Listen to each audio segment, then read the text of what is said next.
دوران حمل بچے کا پانی زیادہ ہونے سے کیا مراد ہے؟ پولی ہائیڈرومنیوس کی کیا وجوہات ہیں؟ کیا یہ ایک خطرناک صورتحال ہے؟ پولی ہائیڈرومنیوس سے بچاؤ اور علاج کیسے ممکن ہے؟ اس ویڈیو کے اختتام تک آپ ان تمام سوالات کے جوابات جان چکے ہوں گے۔ میں ہوں doctor Adeel Riaz, consultant radiologist at Ilyas Medicare and diagnostic centre, Lahore. اپنی پچھلی ایپیسوڈ میں بتا چکا ہوں کہ دوران حمل بچہ ہر طرف سے پانی کے ایک تھیلے میں گھرا ہوا ہوتا ہے۔ اگر پانی کی مقدار کم ہو جائے تو اسے اولیگو ہائیڈرومنیوس کہا جاتا ہے، جس کے بارے میں ہم اپنی گزشتہ ویڈیو میں ذکر کر چکے ہیں، اور اگر یہ مقدار بڑھ جائے تو اسے پولی ہائیڈرومنیوس کہا جاتا ہے۔ مختصراً آپ اتنا جان لیں کہ اگر پانی کی مقدار 24 سے زیادہ ہو تو پولی ہائیڈرومنیوس لیبل کر دیا جاتا ہے۔ پولی ہائیڈرومنیوس کی تشخیص الٹرا ساؤنڈ پر بآسانی کی جا سکتی ہے، بلکہ حقیقتاً الٹرا ساؤنڈ ہی اس کی تشخیص کا واحد ذریعہ ہے۔ پولی ہائیڈرومنیوس کی سب سے اہم وجہ گیسٹیشنل ڈائبٹیز یعنی دوران حمل ماں کو شوگر کا ہونا ہے۔ اکثر اوقات حاملہ خاتون اس بات سے لا علم ہوتی ہے کہ دوران حمل وہ شوگر کا شکار ہو چکی ہے۔ اس کے علاوہ حاملہ ماں میں دل کی بیماری بھی پولی ہائیڈرومنیوس کا باعث بن سکتی ہے۔ ایسی صورتحال میں ماں کے مسائل اور بچے کی صحت کو مد نظر رکھتے ہوئے انویسٹیگیشن کی جاتی ہے۔ ماں کی شوگر کو چیک کیا جاتا ہے کہ آیا اس کی فیملی ہسٹری میں شوگر ہے یا نہیں، اس کی پچھلی پریگنینسی میں یہ مسئلہ رہا ہے۔ HbA1c کا ٹیسٹ کیا جاتا ہے تاکہ پچھلے 3 مہینوں میں ماں کی شوگر کی حالت معلوم ہو سکے۔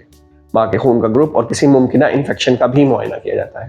اگر ہونے والے بچے یعنی فیٹس کے حوالے سے بات کی جائے تو فیٹس میں پائی جانے والی کوئی خامی، مثلا دماغ یا ریڑھ کی ہڈی کی ساخت میں کوئی خرابی، پولی ہائیڈرومنیوس کی ایک اہم وجہ ہو سکتی ہے۔ اس کے ساتھ ساتھ نظام ہضم میں کوئی رکاوٹ، مثلا خوراک کی نالی یا معدے کے منہ کا بند ہونا وغیرہ بھی اس کی ایک اہم وجہ ہے۔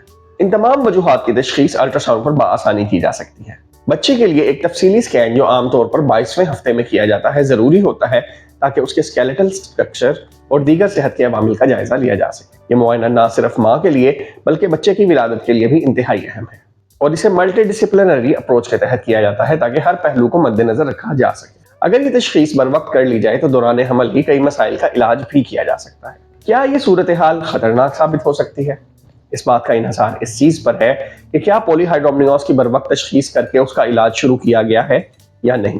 اگر پولی ہائیڈرومنیوس کی الٹرا ساؤنڈ کے ذریعے بر وقت تشخیص کر لی جائے اور اس کی وجہ کا پتہ چلا کر اس کا علاج شروع کر دیا جائے تو عموماً یہ ماں یا بچے کے لیے خطرناک ثابت نہیں ہوتا اور اس کو دوائیوں سے کنٹرول کیا جا سکتا ہے۔ تاہم اگر پولی ہائیڈرومنیوس مسلسل بڑھتا جائے یا اس کی تشخیص دیر سے ہو اور مٹرنل ڈائبٹیز کے کیس میں بچے کا سائز کافی بڑا ہو چکا ہو تو یہ نارمل ڈیلیوری میں مشکل کا باعث بن سکتا ہے اور سی سیکشن کی اہم وجہ بن سکتا ہے۔ اسی طرح اگر پانی کی مقدار بہت زیادہ ہو جائے تو پری میچور لیبر یعنی بچے کی وقت سے پہلے پیدائش کا باعث بن سکتا ہے۔ پری میچور لیبر سے بچنے کے لیے انٹرونشنل ریڈیولوجی کی تکنیک کو استعمال کرتے ہوئے الٹرا ساؤنڈ کی مدد سے اضافی پانی کو بغیر ماں یا بچے کو نقصان پہنچائے نکالا بھی جا سکتا ہے۔ اس عمل کو تھراپیوٹک ایمنیوسینٹیسس کہا جاتا ہے۔ Ilyas Medicare and diagnostic centre پر اس مسئلے سے متعلق تمام الٹرا ساؤنڈ، علاج اور تھراپیوٹک ایمنیوسینٹیسس کی سہولت بھی موجود ہے۔ اس کے علاوہ بلیڈنگ، میمبرین رپچر اور پوسٹ پارٹم ہیمریج کے خطرات بھی پولی ہائیڈرومنیوس کے کیس میں زیادہ ہوتے ہیں۔ بچے کی پوزیشن الٹی یا ٹیڑھی ہو سکتی ہے جس سے پیچیدگیاں بڑھ سکتی ہیں۔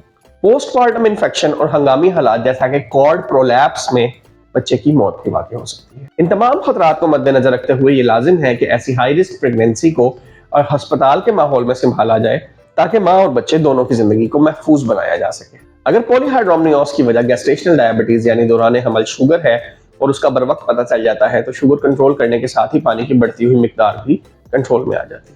ویورز، پولی ہائیڈرومنیوس ایک ایسی سچویشن ہے جس کا اگر بر وقت تشخیص اور علاج کر لیا جائے تو ماں یا بچے کے لیے خطرناک ثابت نہیں ہو، لیکن اگر غلط تشخیص یا لاپرواہی کے باعث اس کا علاج نہ ہو سکے تو یہ کئی پیچیدگیوں کا باعث بن سکتی ہے، جن میں سے بعض پیچیدگیاں ساری عمر کا روگ بھی بن سکتی ہیں۔